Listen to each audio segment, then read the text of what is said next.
Hi, my name's Ben Hurd. I'm from Adelaide in South Australia, and today I'm making this video to send a message to the lawmakers in Illinois, USA. I want to ask you very sincerely to support the legislation SB 185 that may enable the Quad City and Clinton nuclear plants to continue to provide clean power to the citizens of Illinois and the United States. In Australia nearly 20 years ago, we effectively put a prohibition on the use of nuclear energy. And since then, a lot of people have been working very, very hard to change that. And something we know from that experience is that having that prohibition on nuclear energy has done nothing to hasten a clean energy future. It has done nothing to improve or support the prospects of other zero carbon energy sources. My country, Australia, remains nearly 70% coal powered and about 10% gas powered, and we have nearly the dirtiest electricity supply in the world. And here in the United States, you're already beginning to lose nuclear plants, and you now have the data and the information to see what happens when you take that big source of clean power away.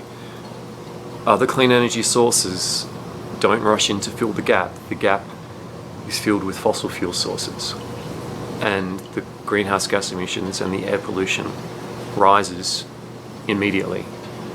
We've seen that now already in California. We've seen that now in Vermont.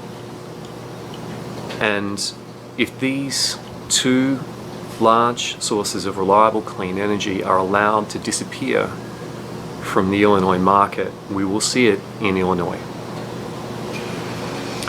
Now, I hope that if any other legislation came before you where the consequences were equivalent to putting 2 million more cars on the road in terms of emissions every single year, you wouldn't vote for it, or you would vote for the alternative. But that's what's at stake. If these large plants disappear, there will be a huge rise in greenhouse gas emissions. The sort of rises that we're talking about, what we've already seen in California and we've already seen in Vermont, the loss of these plants, it dwarfs the gains that the United States has already been making in its other forms of clean energy. We can't kid ourselves about this. If we lose the nuclear power plants, our energy gets dirtier, our air gets dirtier, and we fall behind. I've been reading around a little bit about this, and some of the reporting talks about how the plants are under economic threat because they're not competitive, but we know that's not true. We know that the renewable sources are only competitive in this situation because they have the support of policy to bring them into the market. And if you took that supportive policy away, they wouldn't be competitive. And if gas was made to perform as cleanly as a nuclear power plant performs, it wouldn't be competitive. It's not that the nuclear plants are uncompetitive, it's that they're unappreciated. It's that they're unpopular. It's that we valued their clean energy production as somehow worth less than other forms of clean energy production. I said the other day in Miami that I think we might have actually got nuclear power a little bit before we needed it. For generations now, these plants have been providing Illinois and the rest of the United States with clean, reliable energy before clean, reliable energy was what we were really, really striving to achieve. If this solution was put in front of us today as something new, in the face of the climate crisis we have now, we'd be embracing it. The last thing we'd be doing is seeking to close it down. So given that you have the opportunity now to put in place a sensible policy, not to favour the nuclear power stations, simply to express the value that comes from that clean energy in the same way that that value is expressed for other energy sources, I really sincerely hope that that's the decision that you'll make. Now, it may seem strange to be getting this message from an Australian. As it happens, I'm sitting here in San Francisco, California right now, making this little clip for you. I'm spending a little bit of time right now in the United States. And last week I was in Miami, mixing with members of the United States nuclear industry. And these people are good people. They're highly trained people. They're highly skilled people. They're highly qualified people. And in many respects, they're really humble people. And they've been cast as the enemy for so long now that I think they've decided that the safest path is to keep their heads down. And, you know, maybe for a little while that's proven the case, but right now it's not. Right now, that path of keeping their head down is putting them in real danger. But they're out of practice. They're out of practice at standing up and asking to be valued. And they're not used to fighting. They're really not used to standing up and making the sort of noises that the other clean energy industries have been making, and they're losing because of it. They are good people.